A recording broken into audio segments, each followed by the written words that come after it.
Friends, welcome back to my YouTube channel. आज का मेरा वीडियो उन 4 इम्पोर्टेंट आरबीआई अपडेट्स के ऊपर है जो डेवलपमेंट बहुत रिसेंटली हुए हैं और मैं इन्हीं पर आज चर्चा करने वाला हूँ। I am back. I am SP Singh, retired DGM Punjab national bank, banks executive trainer, a banking and financial consultant and a motivational speaker. So 4 important updates from RBI. Let us start with those. सबसे पहला development, UPI transactions on upsurge, यानी UPI transactions अब बढ़ते ही जा रहे हैं और कितना ग्रोथ हुआ है और कितना ट्रांजैक्शन प्रोसेस हो रहे हैं ये देखिए। The UPI network processed 657 crore transactions in August. एक महीने में 657 करोड़ ट्रांजैक्शन प्रोसेस किए हैं यूपीआई यानी यूनिफाइड पेमेंट इंटरफेस का जो नेटवर्क है उसने। और कितना अमाउंट उसमें इन्वॉल्व है?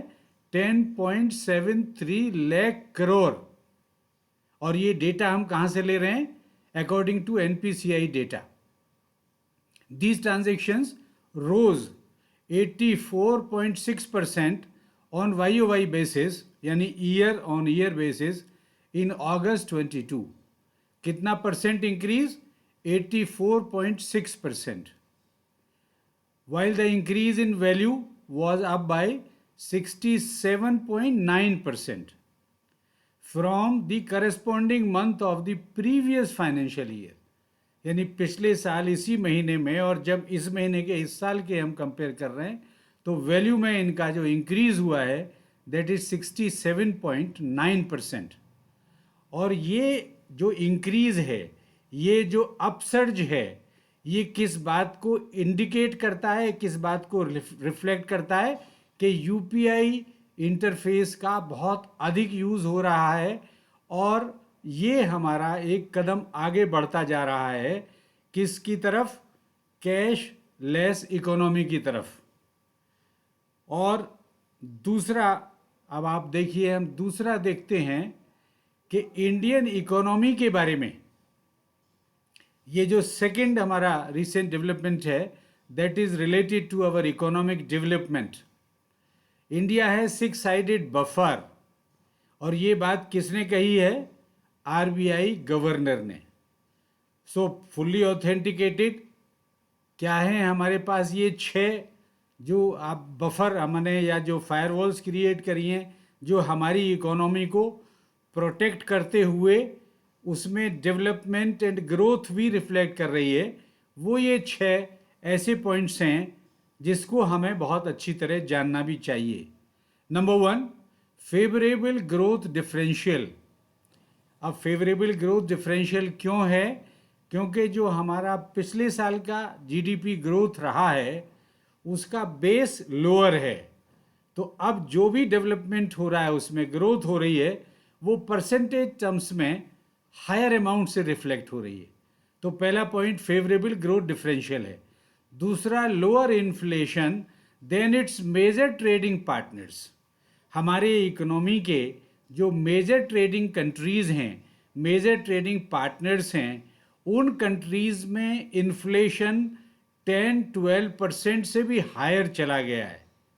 तो जब हम उनसे कंपेयर करते हैं अपने इन्फ्लेशन के इंक्रीज़ को तो उनसे अब भी हम काफ़ी लोअर कैटेगरी में आते हैं। Our recent CPI based inflation जो कल ही अनाउंस हुआ है that is 7% for the month of August. तो 7% और वहाँ 12 और 14%, मोर देन 10% में बहुत सारे कंट्रीज हैं। So second point, in comparison with those countries, ये भी हमारी इकोनॉमी के लिए अभी फेवरेबल है। इसमें थोड़ा हायर जरूर हुआ है लेकिन जो आरबीआई का कॉन्फिडेंस और कंफर्ट लेवल है उससे 1% हायर है, क्योंकि आरबीआई की रेंज हायर साइड में 6% तक है और ये 7% है for the month of August. तो भी हम in comparison to other countries अभी कंफर्टेबल लेवल पर हैं। और इसका एक और इम्पैक्ट आ सकता है। अक्टूबर के शुरुआत में ही, यानी उस महीने की शुरू में ही हमारी मॉनेटरी पॉलिसी का रिव्यू ड्यू है। तो उसमें जो हमारे की पॉलिसी रेट्स हैं, जिसमें मेन हमारा रेपो रेट होता है और बाकी रेट इसके साथ अलाइन किए जाते हैं, तो वो रेट थोड़ा और बढ़ सकता है, जिसका इम्पैक्ट आएगा हमारे जो EBLR मैकेनिज़्म पर। जितने लैंडिंग रेट हमारे रेपो रेट से लिंक्ड हैं, वो उनमें इंक्रीज़ हो जाएगा थोड़ा थोड़ा, और हमारे डिपॉजिट साइड में भी थोड़ा रेट बढ़ सकता है। पर ये दोनों बातें डिपेंड करेंगी हमारे मॉनेटरी पॉलिसी के रिव्यू में डिसीजन अगर होता है to increase the repo rate, जिसकी संभावना बहुत अधिक है। अब तीसरा हमारा बफर क्या है? Third buffer is foreign exchange reserves cushion, कि हमारे कंट्री के जो फॉरेन एक्सचेंज रिजर्व्स हैं वो इस समय $553.11 बिलियन हैं एज ऑन सितंबर 2022। और अगर हम इसको लास्ट सितंबर से कंपेयर करते हैं, जो फिगर मैंने जस्ट बिलो में आपके लिए मेंशन की है, एज ऑन सितंबर 8, 2021, ये हमारा रिजर्व था $642.45 बिलियन। तो लगभग 100 बिलियन डॉलर्स, या आप उसको एग्जैक्टली देखें तो 90 बिलियन डॉलर्स के आसपास इसमें कमी आ गई है। फिर भी हमारी इकोनॉमी को कुशन प्रोवाइड करने के हिसाब से ये फॉरेन एक्सचेंज रिजर्व जो $553.11 बिलियन है, ये भी अभी हमारी इकोनॉमी को कुशन प्रोवाइड किए हुए है। जितना कंट्रीज़ का, किसी भी कंट्री का जितना अधिक फॉरेन एक्सचेंज रिजर्व होता है, उतना ही उसके लिए इंपोर्ट करने में और फॉरेन एक्सचेंज की पेमेंट रीपेमेंट ऑब्लिगेशंस में जो उसे दूसरे कंट्रीज़ को करने होते हैं, उनमें उसे कोई दिक्कत नहीं आती है। हमारा एक्सटर्नल डेट भी मॉडरेट हुआ है, जो स्लाइटली नीचे आया है। तो इन सब चीज़ों को देखते हुए we are at a comfortable level as far as the foreign exchange reserves are concern. Next हमारा बफर है a sound banking system built around the economy. हमारा जो बैंकिंग सिस्टम है वो अभी अपनी अच्छी स्थिति में है। पिछले कुछ सालों में उसमें NPA लेवल बहुत बढ़ गए थे, जो अब रिड्यूस हुए हैं। अब हमारा जो लेवल है NPAs का, और जो रिकवरीज हुई हैं, चाहे वो सरफेसी एक्ट के माध्यम से हुई हों, चाहे IBC कोड 2016 के माध्यम से हुई हों, वो अच्छी रिकवरीज हो रही हैं। काफ़ी बड़े स्टिकी अकाउंट जिनमें बहुत मुश्किल लगता था, उनमें भी रिकवरीज आ रही हैं। तो keeping that in view, the health of our banking system is at present good. अब नेक्स्ट हमारा जो बफर है, जो प्रोटेक्शन वॉल है, वो है India is widely perceived as one of the fastest growing major economies of the world in 2022। यानी ये सब लोग मानते हैं कि इंडिया की जो ग्रोथ रेट है इस समय वो फास्टेस्ट है इन द वर्ल्ड। तो ये भी एक हमारे लिए कंफर्ट की बात है, और हमारा ये बात इससे भी सपोर्ट करता है हमारा जो नेक्स्ट पॉइंट है कि हमारा Q1 GDP growth for FY23 has been at 13.5%, जो अच्छा लेवल है। जबकि पीछे के साल में तो हम रिडक्शन में भी थे और बाद में बहुत नॉमिनल इंक्रीज था। अभी जो 23 का Q1 का GDP फिगर्स आए हैं, that is at a comfortable level of 13.5%, while the other major economies may encounter recession or a considerable moderation. India will remain insulated from such shocks. हम insulated रहेंगे because of these buffers. Last, number 6, the confidence of investors is reflected from the fact that there has been a surge in the portfolio inflows into India since July 22. और अगस्त में तो इनका amount बहुत ही significant रहा है.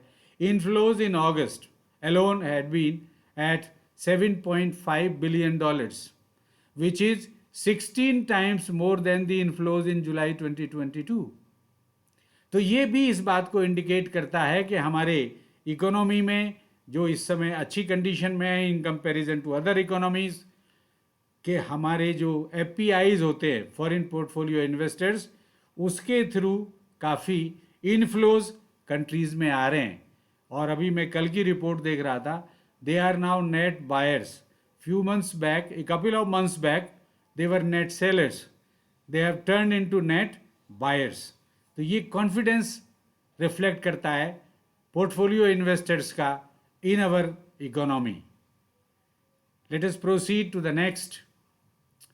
RBI tightens norms for digital lenders. ये issue बहुत दिन से बड़ा बर्निंग इशू चल रहा है और मैंने इस पे पहले भी अपने वीडियोस अपने यूट्यूब चैनल पे पोस्ट किए हैं, अपलोड किए हैं. अब आरबीआई ने और इसको टाइट करने में जो डायरेक्शंस इशू करी हैं टू द रेगुलेटेड एंटिटीज़, जिसमें बैंक्स और एनबीएफसीज दोनों शामिल हैं, उसमें ये मैंने पॉइंट्स को हाईलाइट करते हुए आपके साथ शेयर कर रहा हूँ. पहला point, breach of data privacy.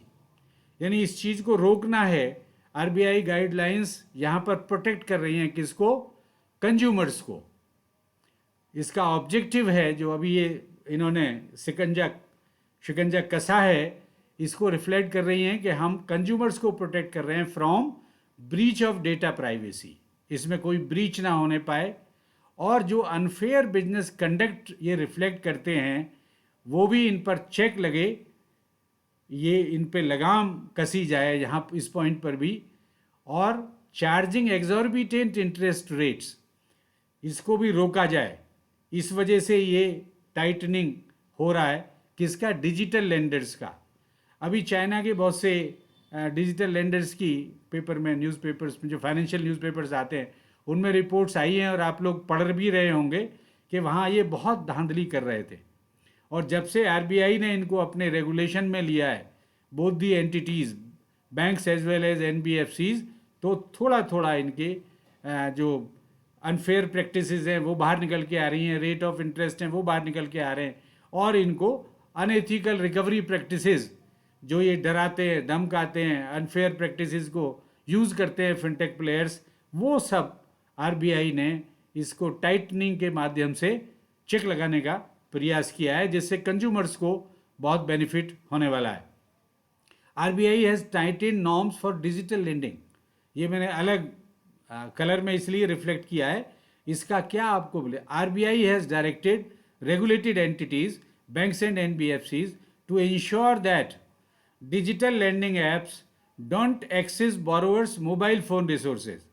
कि इसमें रोक लग गई, चेक हो गया तुरंत कि वो उसके मोबाइल फ़ोन रिसोर्सेज को एक्सेस नहीं कर सकता है, नहीं तो वहीं से वो बहुत सारा डेटा ले लेते हैं और उसको फिर मिसयूज़ करते हैं. And do not automatically increase the credit limits. ऐसे बहुत एसएमएस आपको भी आते होंगे, आपकी क्रेडिट लिमिट हमने 1 लाख से 2 लाख, 2 लाख से 20 लाख बढ़ा दिए. तो this practice has to be stopped after the RBI directions to these regulated entities. और इसमें उन्होंने और ये ऐड किया है, give them a cooling off period to exit a digital loan. कोई भी अगर बोरोवर डिजिटल लोन से बाहर निकलना चाहता है, by repaying the principal amount and the proportionate annual percentage rate without any penalty during this period. कि ऐसा एक पीरियड फिक्स करिए जिसमें जब भी वो चाहे आपका प्रिंसिपल रीपे करेगा, और अगर उसको ब्याज देना है तो प्रोपोर्शनेट इंटरेस्ट पे करेगा और आपका फुल अमाउंट रीपे करने के बाद इससे बाहर निकल जाएगा, आपके चंगुल से छूट जाएगा. ये प्रोविज़न आपको करना आवश्यक है. Now it is mandatory. तो ये जो प्रोपोर्शनेट है, इसको मैं थोड़ा आपको एक्सप्लेन कर दूं, बता दूं. प्रोपोर्शनेट के माने, अगर वो 18% रेट ऑफ इंटरेस्ट चार्ज कर रहे हैं, कूलिंग पीरियड 6 महीने का है, 6 महीने के अंदर वो इसे पेमेंट करके बाहर निकल सकता है, तो उसको हम आधा कर लेंगे. 6 मंथ्स इज़ हाफ ईयर, तो अब 9% इंटरेस्ट पे करके वो इससे बाहर जा सकता है, he can quit and go out of from their clutches से छूट जाएगा। ये एक इसका इम्पैक्ट होता है। Let us proceed with the next. RBI pilot project to digitize KCC lending. ये एक बड़ा रिवोल्यूशनरी स्टेप है और इसको बैंकर्स के लिए ये एक फ्यूचरिस्टिक पॉइंट है। इसमें आपको बहुत इंटरेस्ट आना चाहिए, आपके लिए बहुत आवश्यक है ये जानना। RBI is going to commence a pilot project. कौन सा पायलट प्रोजेक्ट? जिसमें केसीसी लेंडिंग को डिजिटाइज करने जा रहे हैं। इमेजिन कि हमारे रूरल ब्रांचेस में, सब ब्रांचेस में 90% केसीसी लेंडिंग होती है, तो उनका अगर ये प्रोसेस डिजिटाइज हो जाता है और केसीसी लेंडिंग, जो पहला पॉइंट मैं आपको एक्सप्लेन कर रहा हूँ, RBI has taken up a pilot project for end to end digitalisation of KCC lending. What is this end to end digitalization? Right from onboarding the application, अपने platform पर application online receive करना है, उसको process online करना है, queries कोई हैं online raise करना है, डॉक्यूमेंटेशन ऑनलाइन होना है, complete process up to disbursement, from receiving application to disbursement, सारा डिजिटल प्लेटफॉर्म पर होना है। कहीं पर भी इसमें कोई मैनुअल इंटरवेंशन या मैनुअल वर्क नहीं होना है। तब है end to end digitalisation of KCC lending. और ये प्रोजेक्ट किसने डेवलप किया है? Project has been developed by RBIH in association with RBI. अब आरबीआईएच क्या है? RBIH is reserve bank innovation hub. इन दोनों ने ही इन एसोसिएशन विद आरबीआई ये पायलट प्रोजेक्ट डेवलप किया है और अब सितंबर में इसकी लॉन्चिंग हो रही है। ये प्रोजेक्ट शुरू होने जा रहा है और इसमें होगा क्या? It would entail automation of various processes in banks, यानी हमारे जो केसीसी के लेंडिंग के प्रोसेस हैं वो बिल्कुल ऑटोमेशन मोड में आ जाएंगे और उनका इंटीग्रेशन हो जाएगा, integration of their systems with the service providers. अगर बीच में कोई हमें केसीसी लेंडिंग में सर्विस प्रोवाइडर्स भी इन्वॉल्व हैं तो उनका भी इनसे इंटीग्रेशन हो जाएगा। जैसे मान लीजिए आप एनईसी निकलवाते हैं, आपका तहसील में रजिस्ट्रेशन की ज़रूरत पड़ती है, all this integration is required. उसमें कहीं पर भी मैनुअल इंटरवेंशन नहीं होगा, सारा काम डिजिटलाइजेशन हो जाएगा प्रोसेस का, इसलिए इसका नाम रखा गया एंड टू एंड डिजिटलाइजेशन। तो ये सारे जब हो जाएंगे तो क्या बेनिफिट होने वाले हैं, क्या एडवांटेजेस होंगे? 3 major advantages I am sharing with you. It will make the KCC lending more efficient. बहुत जल्दी हो जाएगा। जैसे आजकल हमारे रिटेल लोन हैं, ऑनलाइन ही हो जाता है बहुत सारा काम, तो बहुत जल्दी हो जाता है। तो it will make KCC lending more efficient and it will reduce the cost to the borrower. Borrower के लिए बोरोइंग की कॉस्ट घटने जा रही है, उसको भी बेनिफिट और बैंकर्स को भी benefit. Will reduce the TAT. What is TAT? Turn around time. Significantly turn around time भी इसमें रिड्यूस हो जाएगा। और बोरोअर को चाहिए क्या होता है? बोरोअर को तो यही चाहिए होता है कि मेरा लोन जल्दी से जल्दी डिसबर्स हो जाए। तो अगर टर्न अराउंड टाइम में सिग्निफिकेंट रिडक्शन होता है तो ये बोरोअर के भी फेवर में है और बैंकर को भी फेवर करता है, क्योंकि उसको जल्दी ब्याज रेवेन्यू जनरेट होना शुरू हो जाएगा। तो ये 4 मेजर डिसीजंस, 4 इंपॉर्टेंट अपडेट्स मैंने आपके साथ शेयर किए हैं। आई होप ये आपको बेनिफिशियल सिद्ध होंगे, आपको अच्छे लगेंगे, यू विल लाइक दिस। तो मेरी आपसे, ये प्रोजेक्ट कहाँ अभी कमेंस होने जा रहे हैं ये भी मैंने आपको इस स्लाइड में बता दिया है। The pilot project will commence in September 2022 in the select districts of Madhya Pradesh and Tamil Nadu. 2 state में अभी ये करने जा रहे हैं, मध्य प्रदेश में with union bank of India और तमिलनाडु में विद फेडरल बैंक। तो एक इन्होंने पब्लिक सेक्टर बैंक चूज़ किया है, दूसरा प्राइवेट सेक्टर बैंक चूज़ किया है और दोनों स्टेट में 2 बैंकों के साथ ये प्रोजेक्ट इसी महीने लॉन्च होने जा रहा है। ये बैंकिंग पार्टनर्स हैं and of course with the active cooperation of the respective state government. तो दोनों स्टेट की गवर्नमेंट्स भी इसमें एक्टिव कोऑपरेशन करेंगी and this is going to revolutionize the KCC landing. एक रिवॉल्यूशन होने जा रहा है, ये मानिए पूरे प्रोसेस को रिवॉल्यूशनाइज कर दे रहा है ये केसीसी लैंडिंग को। तो ये बहुत इम्पोर्टेंट अपडेट है आपके लिए, सभी बैंकर साथियों के लिए। इन द एंड मेरी अपील आपसे वही, please do like share and subscribe to my YouTube channel. जिन्होंने अभी सब्सक्राइब नहीं किया है वो चैनल को सब्सक्राइब करें। Also send your beautiful comments in the comment box. Do not forget to press the bell icon button so that you get my video notifications in time. Thank you very much.